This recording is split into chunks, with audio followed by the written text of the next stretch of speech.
Question à choisir. Exercice 7. X associe ln de 1 moins exponentielle x au carré. Première affirmation, f de x strictement supérieur à 0 est équivalent à logarithme de 1 moins exponentielle x au carré strictement positif. On applique la fonction exponentielle de part et d'autre pour se débarrasser du logarithme. La fonction exponentielle est croissante, donc le sens de l'inégalité ne change pas. On obtient donc 1 moins exponentielle x au carré strictement supérieur à exponentielle 0, c'est-à-dire 1. Alors, le carré de ce nombre sera supérieur à 1 si et seulement si ce nombre est strictement plus grand que 1 ou s'il est strictement plus petit que moins 1. On obtient donc deux possibilités, soit exponentielle x est inférieur à 0 strictement, ou exponentielle x est strictement plus grand que 2. Cette première inégalité est impossible puisqu'exponentielle est toujours strictement positif. Ici, on applique la fonction logarithme pour conclure que x doit être supérieur à ln de 2. Donc on n'a pas f de x strictement supérieur à 0 sur r étoile, on l'aura uniquement sur ln de 2 exclu plus l'infini. Donc la première affirmation est fausse. Deuxième affirmation, l'axe des abscisses est une asymptote de c en moins l'infini. Donc il faut calculer la limite de la fonction en moins l'infini. En moins l'infini, exponentielle x tend vers 0, donc 1 moins exponentielle x tend vers 1. Le carré va tendre également vers 1. L'intérieur du logarithme tend vers 1, donc le logarithme va tendre vers 0. Donc en moins l'infini, l'axe des abscisses y égale 0 est bien asymptote horizontale puisque la limite est bien 0 en moins l'infini. Donc affirmation vraie. Question C, f de x égale 2 ln de 1 moins exponentielle x. Donc ici le piège est assez classique. Ln de a puissance b n'est pas toujours égal à b ln de a. C'est vrai si et seulement si a est strictement positif. La formule que vous devez retenir est ln de a puissance b égale b fois ln de valeur absolue de a. Donc ici, f de x serait égal à 2 fois logarithme de valeur absolue de 1 moins exponentielle x. Donc quand x est négatif, exponentielle x est plus petit que 1, donc 1 moins exponentielle x est strictement positif, donc f de x sera bien égal à 2 ln de 1 moins exponentielle x. Mais quand x est strictement positif, exponentielle x est strictement plus grand que 1, 1 moins exponentielle x est strictement négatif, donc la valeur absolue est égale à exponentielle x moins 1. Donc f de x sera égal à 2 ln de exponentielle x moins 1. Donc il y a deux expressions différentes selon le signe de x. Donc l'affirmation est fausse. Question D. Pour tout x différent de 0, f de x strictement supérieur à 0 si elle seulement si x strictement inférieur à 0. On a déjà répondu à cette question à la A. F de x strictement supérieur à 0 si et seulement si x strictement plus grand que... donc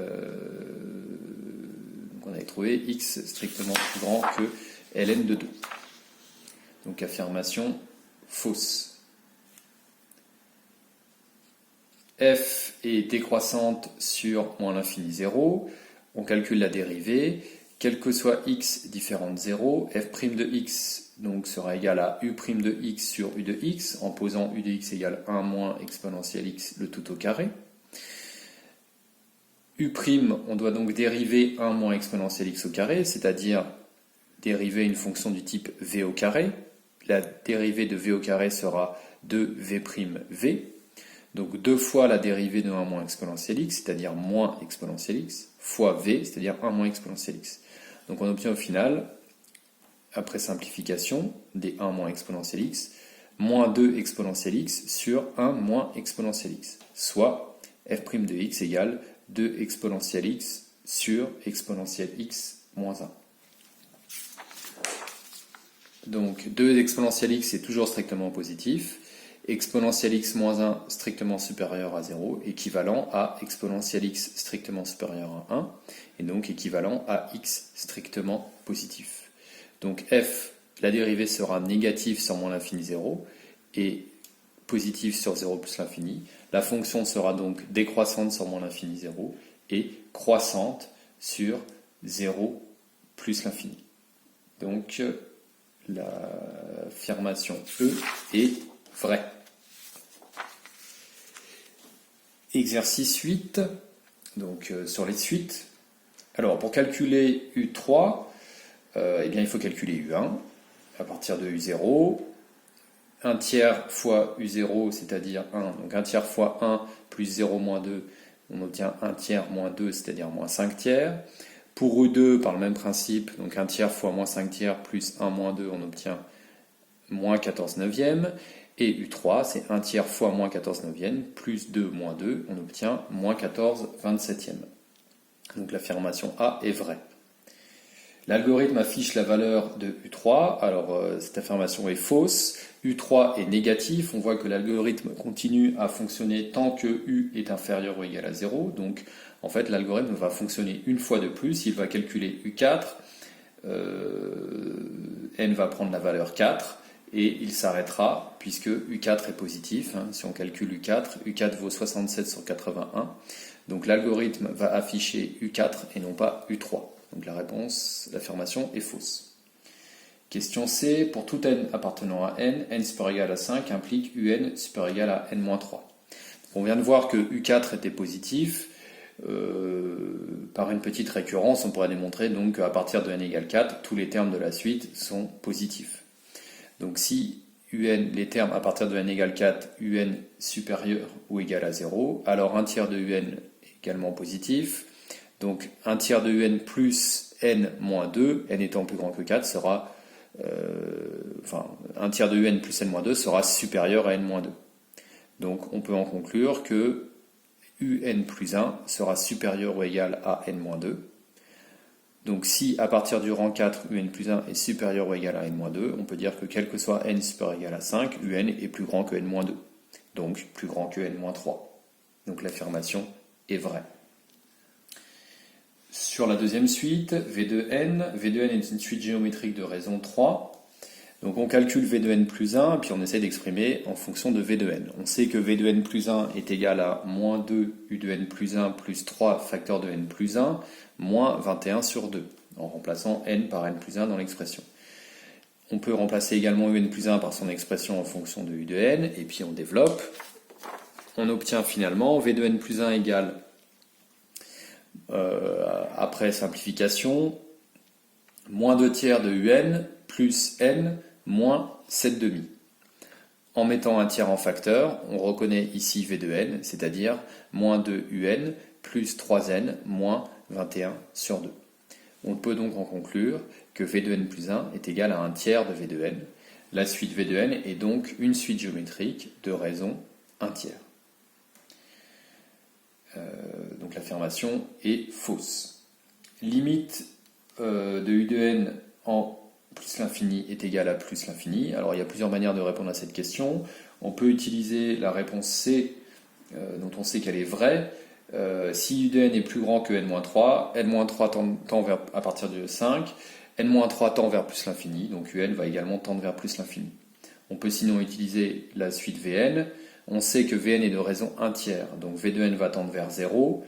On peut exprimer U de n en fonction de donc, 3n moins 21 sur 2. En fait, U de n sera égal à 1 demi de 3n moins 21 sur 2, moins V de n. V de n tend vers 0, mais 3n va tendre vers plus l'infini.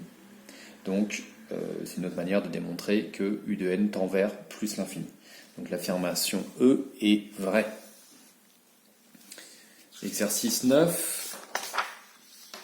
Toujours sur les suites. Alors, la première affirmation, si pour tout réel f' de x strictement inférieur à 0, alors U de n est strictement décroissante. Alors cette affirmation est fausse. Il suffit de considérer que si par exemple U0 est strictement plus grand que 1, f étant strictement décroissante, puisque la dérivée est strictement négative, alors f du 0 sera plus grand que f de U1, si U0 est plus petit que U1. On obtient donc U1 plus grand que U2. Si par ailleurs, à la place U0 est strictement plus grand que U1, par le même principe, on obtiendra U1 strictement inférieur à U2.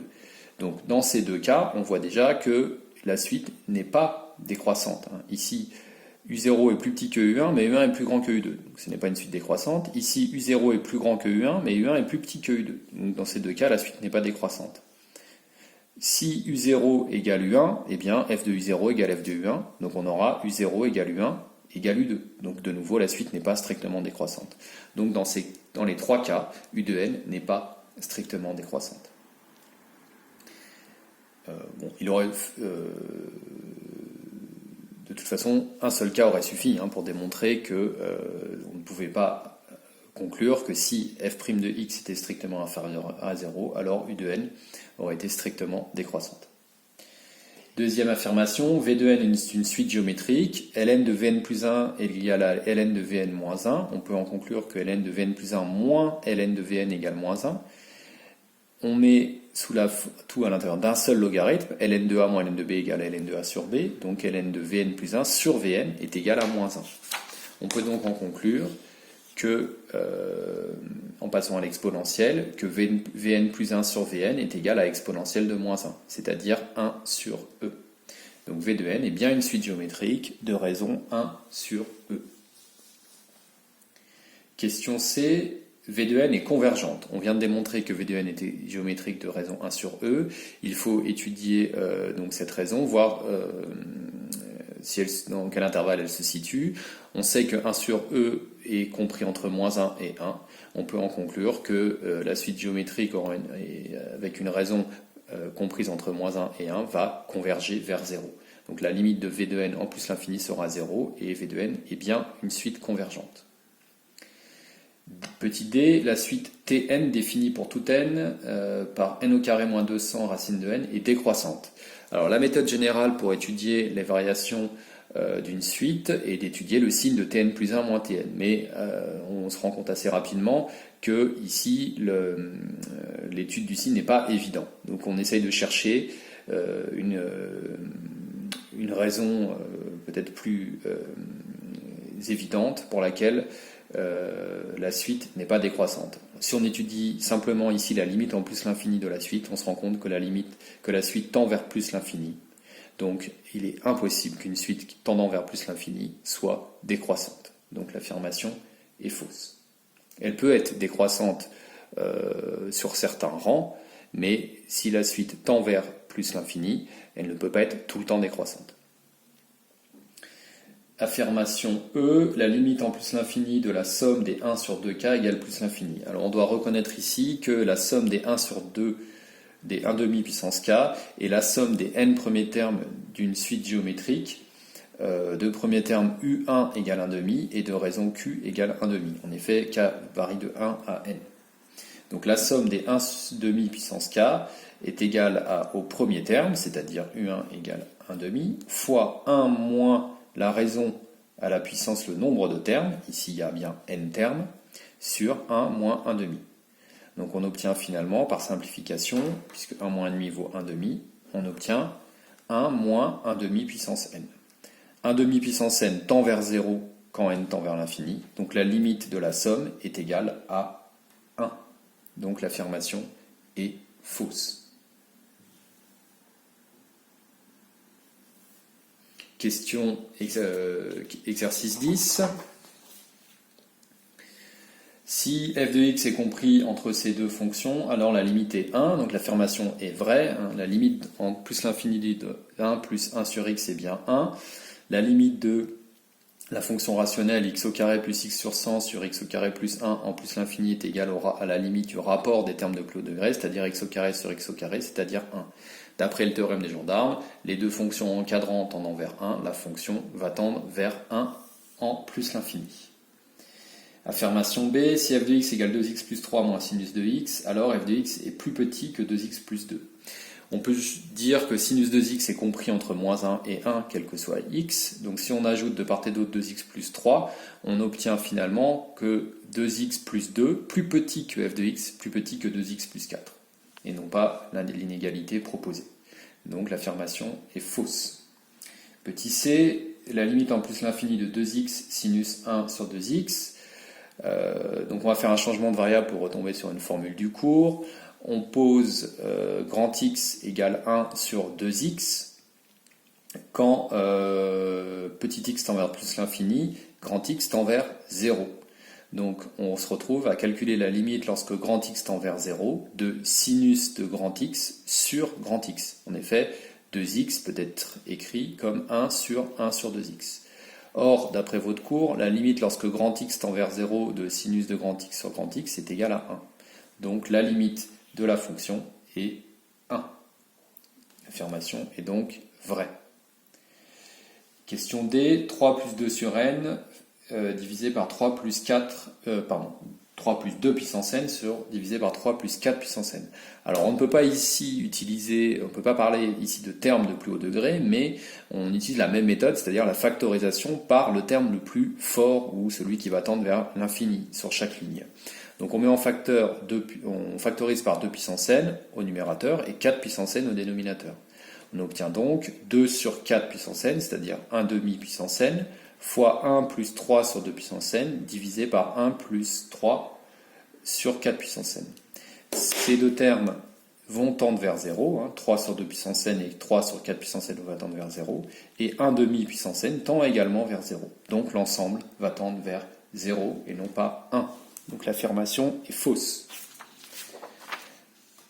Dernière question. Si x est compris entre 0 et 1, alors la limite de plus l'infini, en plus l'infini de 1 moins x puissance n, 1 plus x puissance n et plus l'infini. On peut écrire que 1 moins x puissance n, 1 plus x puissance n est égal à 1 moins x facteur de 1 plus x le tout à la puissance n, c'est-à-dire 1 moins x au carré à la puissance n. Si x est compris entre 0 et 1, alors x au carré sera également compris entre 0 et 1. Donc moins x au carré sera inférieur à 0 et supérieur à moins 1. Donc on peut en conclure que 1 moins x au carré est également compris entre 0 et 1. Si 1 moins x carré est compris entre 0 et 1, quand on va porter à la puissance n et faire tendre n vers l'infini, alors la limite sera 0 et non pas plus l'infini. Donc l'affirmation est fausse. Exercice 11. Est-ce que le point G d'affixe 3 moins 3 demi de i appartient à E? Donc on calcule zg plus 2 moins i, son module. On obtient donc le module de 5 moins 5 demi de i, c'est-à-dire racine de 5 au carré plus 5 demi au carré, donc 25 plus 25 quarts, soit 125 sur 4. En sortant 25, c'est-à-dire racine de 25 égale 5, et en sortant le 4, on obtient finalement 5 quarts de racine de 5. Module de zg moins 2 moins 4i, on obtient un module de 1 moins 11 demi de i, c'est-à-dire racine de 1 au carré plus 11 au carré sur 2 au carré, soit de nouveau 125 sur 4. Donc les deux modules sont égaux, donc le point G appartient bien à l'ensemble E. E est le cercle de diamètre EF. Alors cette affirmation est forcément fausse. Ce type d'équation module de z plus 2 moins i égale module de z moins 2 moins i correspond, moins 4i, correspond à l'équation complexe d'une droite. En effet, on peut écrire que si on a donc les points E qui sont d'affixe moins 2 plus i et f d'affixe 2 plus 4i, ça revient à écrire que le module de Zm moins Z2 est égal au module de Zm moins Zf. C'est-à-dire que les distances ME et MF sont égales. Donc, ça correspond géométriquement à la médiatrice du segment EF. Et donc, ce raisonnement sera valable pour toutes les équations de ce type. Donc, l'affirmation est fausse. E est la médiatrice. E regroupe l'ensemble des points de l'ensemble E sont les points de la médiatrice EF. Donc, question C. Le triangle OEF est rectangle. Donc voici un rapide schéma. Nous allons démontrer que l'angle OEOF est droit. L'angle OEOF, d'après votre cours, est donc égal à l'argument de l'affixe de ce vecteur divisé par l'affixe de celui-ci, c'est-à-dire ZF, l'argument de ZF moins ZD, ZO sur ZE moins ZO. En remplaçant, on obtient que c'est l'argument de 2 plus 4i sur moins 2 plus i. On multiplie par le conjugué du dénominateur pour se débarrasser des i au dénominateur, c'est-à-dire qu'on multiplie par moins 2 moins i en haut et en bas. On obtient, après simplification, donc moins 10i au numérateur et au numérateur et au dénominateur, on obtient bien sûr 2 au carré plus 1 au carré, puisque en calculant cet affixe fois son conjugué, on obtient le module au carré, donc 2 au carré plus 1 au carré. On obtient au final que l'angle OEOF est égal à l'argument de moins 2i. Or, l'argument de moins 2i est égal à moins pi sur 2 modulo 2pi. Donc le triangle OEF est bien rectangle en O. Affirmation D. Si ZA égale, etc., alors ZA, ZB, ZC, alors les points sont alignés. Et bien pour savoir si les points sont alignés, il faut savoir si les vecteurs AB et BC sont collinéaires, ou AC et BC, ou AB et AC.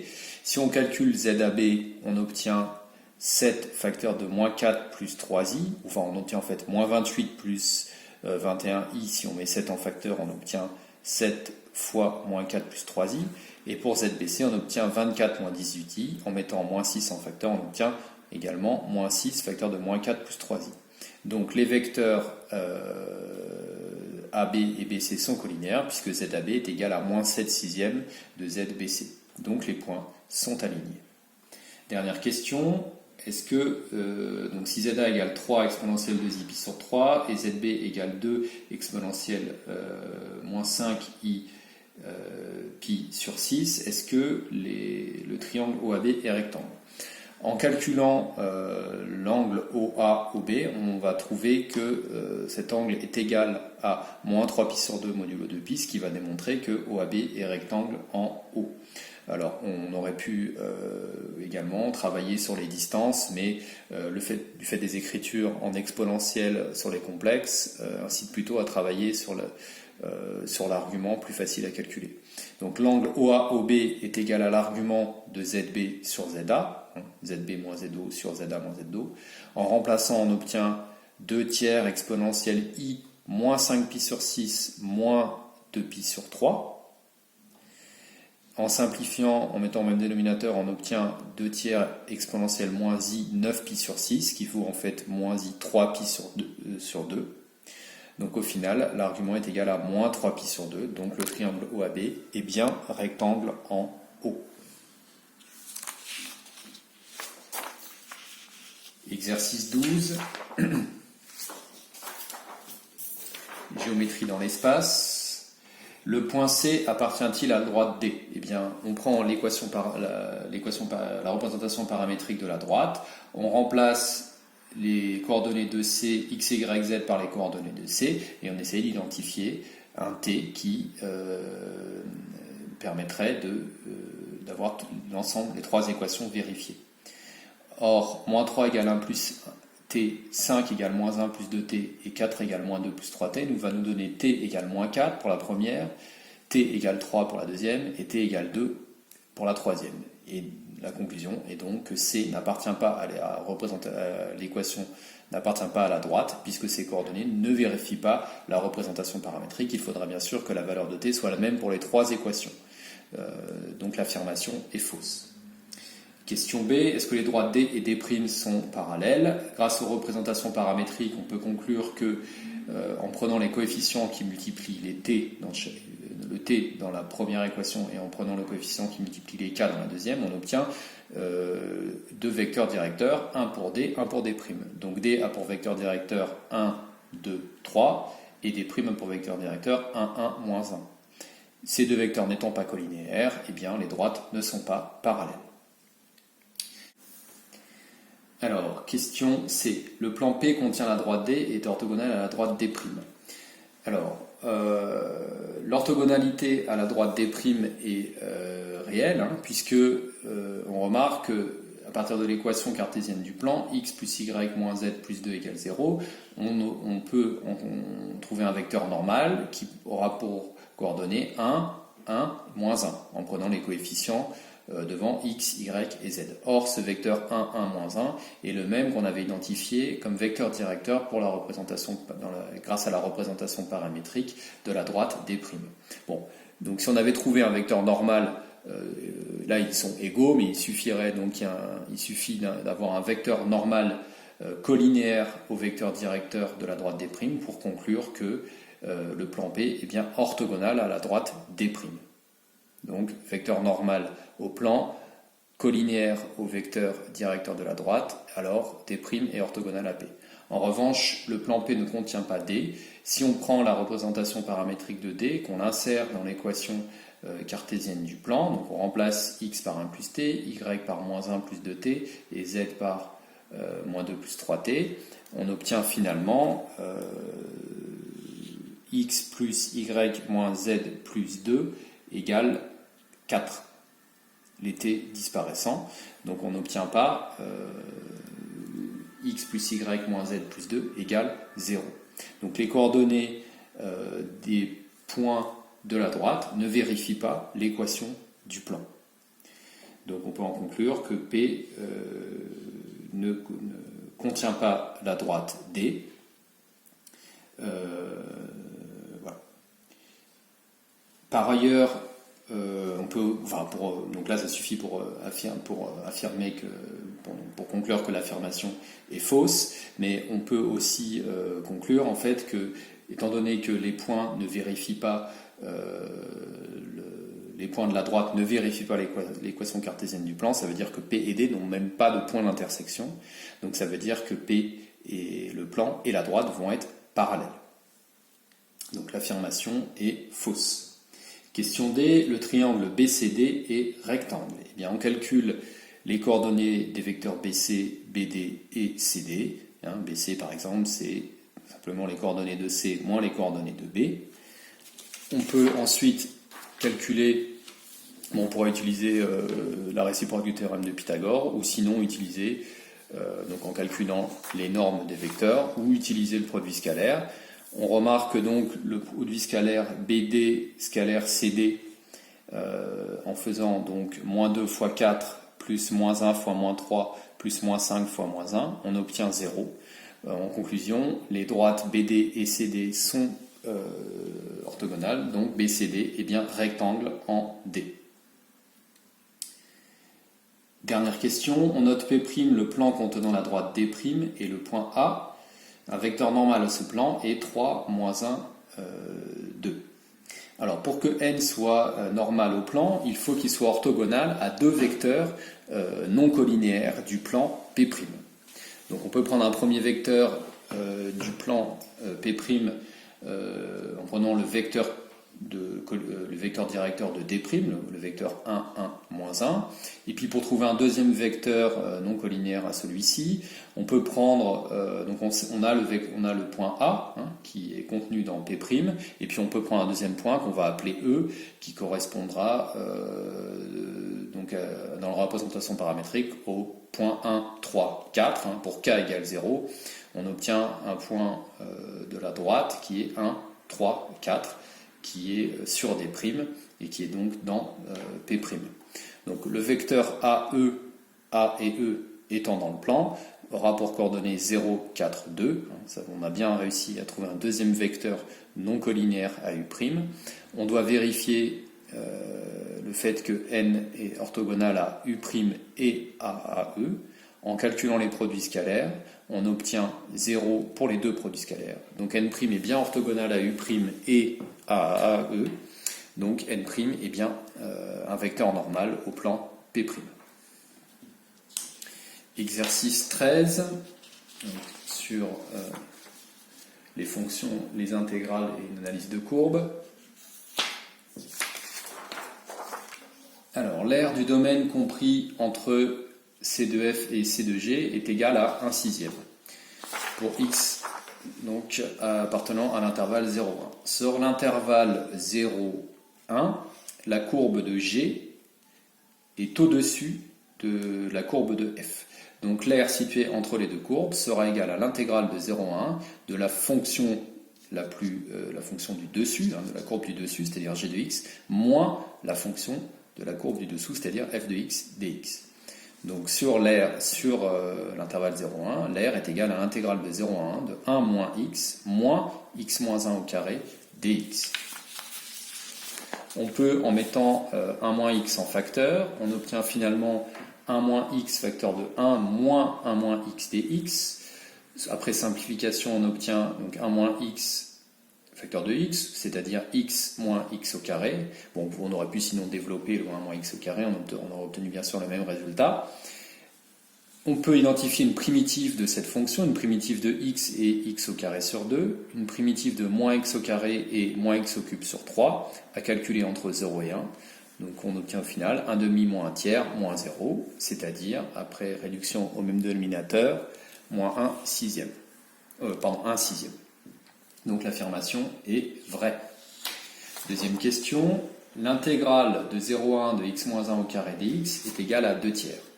Une primitive de x-1 au carré est x-1 au cube sur 3, à calculer entre 0 et 1. Donc on obtient 0 moins 1 au cube sur 3, c'est-à-dire moins 1 sur 3, donc 1 tiers. Donc l'affirmation est fausse, ce n'est pas égal à 2 tiers. Question C. L'intégrale de 0,1 de 1 sur 1 plus x au carré dx est égale à 1 demi. Une primitive de 1 sur 1 plus x au carré sera moins 1 sur 1 plus x, puisque la dérivée de 1 sur 1 plus x, ce sera moins 1 sur 1 plus x au carré. À calculer entre 0 et 1, donc on obtient moins 1 demi moins 1, c'est-à-dire 1 moins 1 demi, soit 1 demi. Donc l'affirmation est vraie.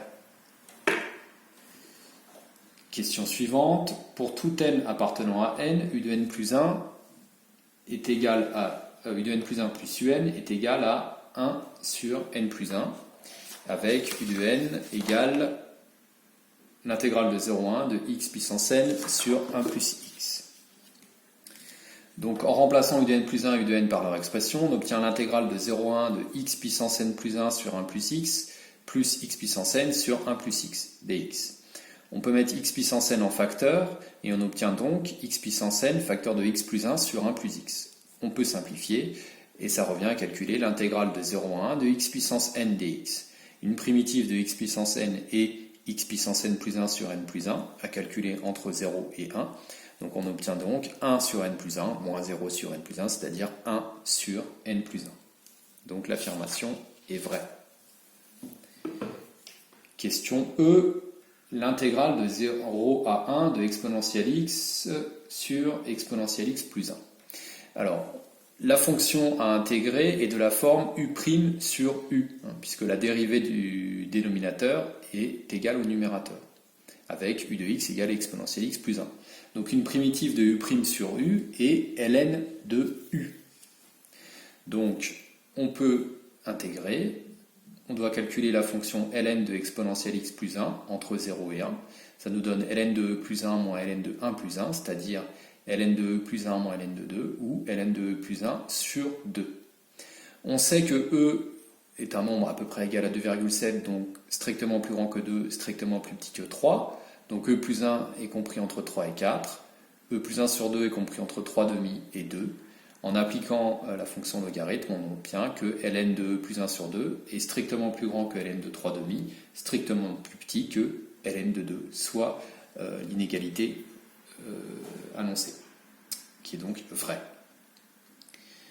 Dernier exercice, la probabilité qu'un client, donc sur les probabilités, la probabilité qu'un client attende moins de 5 minutes à ce guichet est égale à. Donc t suit une loi exponentielle de paramètre 0,7. Donc la probabilité que le temps d'attente soit supérieur à 5 est égale à exponentielle moins lambda 5, c'est-à-dire exponentielle moins 3,5. Donc la probabilité qu'il attende entre 0 et 5 est égale à 1 moins exponentielle moins 3,5, qu'on peut écrire sous la forme 1 moins 1 sur exponentielle 3,5, et en mettant au même dénominateur, on obtient exponentielle 3,5 moins 1 sur exponentielle 3,5. Ce qui est l'affirmation est donc vraie. Question B. Sachant qu'un client attend depuis 5 minutes, la probabilité qu'il attende au total plus de 10 minutes est égale à. Alors, P de x strictement plus grand que 10, étant donné que x strictement plus grand que 5, est égal à, d'après votre cours, on peut conclure tout de suite en fait que c'est égal à P de x strictement plus grand que 5. Mais bon, on peut le redémontrer là. On remplace P de x strictement plus grand que 10 est égal à exponentielle de moins 10 lambda. P de x strictement supérieur à 5, c'est exponentielle de moins 5 lambda. Donc, on obtient finalement... Donc, pourquoi ici on peut écrire exponentielle moins 10 lambda, puisque la formule c'est P de x strictement plus supérieur à 10 et inter x strictement supérieur à 5 divisé par P de x strictement supérieur à 5. Mais x supérieur à 10 inter x supérieur à 5 est égal à P de x supérieur à 10. Puisque P de x supérieur à 10 est inclus dans x supérieur à 5. Donc on obtient au final exponentielle moins 10 lambda sur exponentielle moins 5 lambda est égal à exponentielle moins 5 lambda, soit exponentielle moins 3,5. Question C. Marc prend le bus un jour sur deux. Alors on sait que la probabilité qu'il prenne le bus est égale à la probabilité qu'il prenne le bus et qu'il pleuve, plus la probabilité qu'il prenne le bus et qu'il n'y ait pas de pluie. C'est-à-dire la probabilité qu'il y ait de la pluie fois la probabilité qu'il prenne le bus s'il pleut, plus la probabilité qu'il n'ait pas de pluie fois la probabilité qu'il prenne le bus s'il ne pleut pas. D'après les données de l'énoncé, on obtient 1 quart fois 80% plus 3 quarts fois 40%. Puisque l'énoncé nous dit lorsqu'il ne pleut pas, ils seront à pied à son travail dans 60% des cas, donc en bus dans 40% des cas. On obtient au final 0,2 plus 0,3, soit 0,5. C'est donc vrai. Pour la question D, la probabilité de A, sachant que l'événement B est réalisé. Donc P de A sachant B est égal à P de A inter B sur P de B. P de A inter B est égal à P de A fois P de B sachant A. Et P de B, lui, est égal à P de A inter B plus P de A bar inter B. Or, P de A inter B, c'est de nouveau P de A fois P de B sachant A. Et P de A bar inter B, c'est P de A bar fois P de B sachant A bar.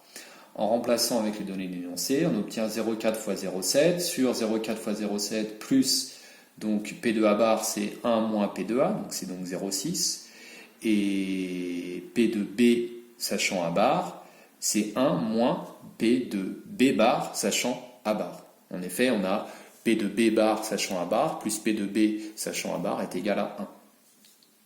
Donc, P de B sachant A bar est égal à 0,9. Après calcul, on obtient donc 0,28 sur 0,82, soit, en divisant par 2, 14, et en multipliant par 100, 14 au numérateur et dénominateur, 14 sur 41. Donc l'affirmation est fausse. Question E, dernière question.